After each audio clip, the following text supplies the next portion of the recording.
बिहार के किशनगंज शहर के लाइफलाइन कहे जाने वाला रमजान पुल जर्जर हो चला है। रमजान नदी के ऊपर बने इस पुल के पिलर क्षतिग्रस्त हो गए हैं। यही नहीं, पुल की रेलिंग भी जगह जगह टूट गई है। कई वर्षों पूर्व बना ये पुल आज खस्ता हालत में है। पुल की नींव भी कमजोर हो चुकी है, जिससे स्थानीय लोग किसी बड़े हादसे की आशंका से चिंतित हैं। स्थानीय निवासी मोहम्मद इदरीस ने कहा कि पुल के पिलर कमजोर हो गए हैं। रोजाना पुल से सैकड़ों गाड़ियां गुजरती हैं और हजारों की तादाद में लोग पुल से आना जाना करते हैं। सरकार को इस पर शीघ्र ही ध्यान देना चाहिए। ब्रिज का वही स्थिति सर, कभी भी कमजोर है, पाया हुआ उसका गिर सकता है, कभी भी गिर सकता है। रेलिंग टूट गया है, रेलिंग टूट गया है, पाया में खोल है। सरकार इस पर ध्यान नहीं दे रही है। अगर समय पर ध्यान नहीं देता, समय पर ध्यान नहीं दिया तो क्या होगा? फिर तो इसमें आदमी गिर गिर के मरेगा। रमजान पुल शहर के सबसे पुराने पुलों में से एक है। शहर की आवाजाही भी इसे बेहद अहम माना जाता है। ये पुल शहर के अलग अलग सरकारी और प्रशासनिक कार्यालय, प्रखंड मुख्यालय सहित नगर परिषद के कई वार्डों को मुख्य बाजार से जोड़ता है। पुल की खस्ता हालत से चिंतित पुल के पास घड़ी की दुकान चला रहे मोहम्मद सिप्तैन ने बताया कि पुल की निचली सतह का सीमेंट उखड़ चुका है। ऐसे में क्षतिग्रस्त पिलर रोज किसी बड़े हादसे को दावत दे रहा है। पिछले दिनों बरसात के बाद पुल के पिलर में फंसी जलकुंभी को जेसीबी मशीन से निकाला गया था, जिससे पिलर को काफी नुकसान पहुंचा है। स्थिति तो इसका पाया बहुत ज़्यादा ख़राब है। कुछ तो पहले से डैमेज था ही। अब इधर जो कच्चू वगैरह लग जाता है पानी में बाढ़ के टाइम में, तो कच्चू सफाई जो होता है जेसीबी मशीन से। अब जेसीबी मशीन ऐसा इस्तेमाल होता है कि पूरा पाया जो है उसका डैमेज हो गया जेसीबी मशीन के ज़रिए, और थोड़ा बहुत जो भी है उस नीचे से खोल हो गया। कुछ तो चूहा वगैरह भी घुस के उसमें से अपना जगह बना लिया है। तो ये एक तो नीचे पानी है, ऊपर से जर्जर है, तो हाँ, किसी वक्त बड़ा हादसा हो सकता है। किसी वक्त भी कभी भी कुछ भी हो सकता है। और साइड में रेलिंग भी टूटा हुआ है।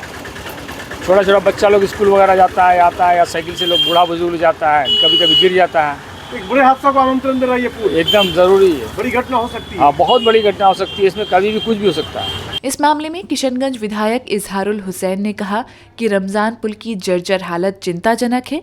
प्रशासन और सरकार से इसकी मरम्मत या नए सिरे से दोबारा बनाने की अपील करेंगे। उम्मीद है कि जल्द ही पुल की स्थिति में सुधार लाया जाएगा। ये रमजान पुल बीच में, शहर के बीच में है। हमें लगता है कि 99% लोगों के आवागमन यहीं से होता है। और ये पुल बनने का लगता है, हमको लगता है कि 50 साल से ज़्यादा ही हुआ होगा, लगता है, आइडिया लग रहा बोल रहा है। तो पुल की हालत बहुत जर्जर है, कब ध्वस्त हो जाए कोई ठिकाना नहीं है। तो मैं सरकार से भी मांग करूँगा और यहाँ प्रशासन को भी मैं कहूँगा कि ये पुल कभी भी ध्वस्त हो सकती है, कभी कोई भी हादसा हो सकता है। और इसके लिए जितनी जल्दी हो सके इस पुल की मरम्मत किया जाए, फिर इसको, या फिर इस पुल को फिर दोबारा बनाया जाए। मैं प्रशासन से भी कहूँगा और मैं सरकार से भी मांग करूँगा।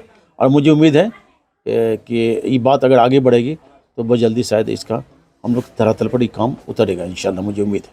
वहीं किशनगंज नगर परिषद के मुख्य पार्षद इंद्रदेव पासवान ने कहा कि प्रशासन रमजान पुल को लेकर सतर्क है और जल्द ही पथ निर्माण विभाग को इसके निर्माण के लिए लिखित आवेदन भेजा जाएगा। देखिए, ये बात अभी तत्काल ही संज्ञान में आया है और हम लोग, क्योंकि वो पथ निर्माण विभाग का RCD का है, इसलिए हम लोग छठ खत्म होते ही विभागीय स्तर पर लिखा पढ़ी करेंगे और वरीय पदाधिकारी का संज्ञान में देकर के चाहेंगे त्वरित इस पर कुछ कार्रवाई हो, पुल की मरम्मति हो जाए। क्योंकि वह लाइफलाइन है और यदि खुदा न खास्ता अगर यह गिर गया तो शहर को काफ़ी क्षति होगी।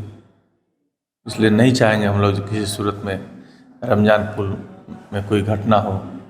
इसलिए हम लोग बहुत सतर्क हैं और जल्द ही इस पर हम लोग प्रशासनिक सहयोग से कार्रवाई कराने का उम्मीद करते हैं। किशनगंज नगर परिषद के कार्यपालक पदाधिकारी प्रवीण कुमार ने कहा कि रमजान पुल पर यातायात का भार काफी अधिक होता है, जिसके कारण पुल के क्षतिग्रस्त होने की आशंका शहर के बाकी पुलों से अधिक रहती है। उन्होंने आगे कहा कि पुल की गुणवत्ता की संपूर्ण रूप से जांच कर निर्माण विभाग को मामले से अवगत कराया जाएगा और अगर पुल के निर्माण की आवश्यकता रही तो विभाग से जल्द ही पुल बनवाने का आग्रह करेंगे। चूरीपट्टी पुल बहुत पुराने 15 से 20 वर्षों के निर्माण का उसका अवधि हो गया है। उसमें पुल में जो भी अभी समस्याएं देखी जा रही है, जैसे कहा जा रहा है वहाँ पर ट्रैफिक का यातायात का लोड बहुत ज़्यादा रहता है, जिस कारण से पुल के क्षतिग्रस्त होने की संभावना व्यक्त की जा रही है। तो हम इसका एक प्राथमिक स्तर पर निगरानी क्या कहते हैं जांच अपने कार्यपालक अभियंता के माध्यम से करवा लेते हैं और जिलाधिकारी महोदय को हम इससे अवगत कराएंगे। चूँकि पुल का निर्माण नगर परिषद के द्वारा नहीं कराया जा सकता है, वो तो संबंधित विभाग पथ निर्माण या ग्रामीण कार्य विभाग के द्वारा ही उसका हो सकता है, या पुल निर्माण निगम के माध्यम से। तो जो भी होगा, लेकिन शहर के अंदर का मामला है तो वो शहर की सुरक्षा की दृष्टि से नगर परिषद को भी इसमें संज्ञान लिया जाता है। तो यदि क्षतिग्रस्त स्थिति में है और उसको निकट भविष्य में कोई खतरा हो सकता है, तो ऐसी ही हम लोग जांच करा के अपने तकनीकी जो भी हम लोगों का विंग है उसके माध्यम से जांच करा के जिलाधिकारी महोदय के द्वारा संबंधित विभाग को कराने हेतु जल्द से जल्द हम लोग आग्रह करेंगे।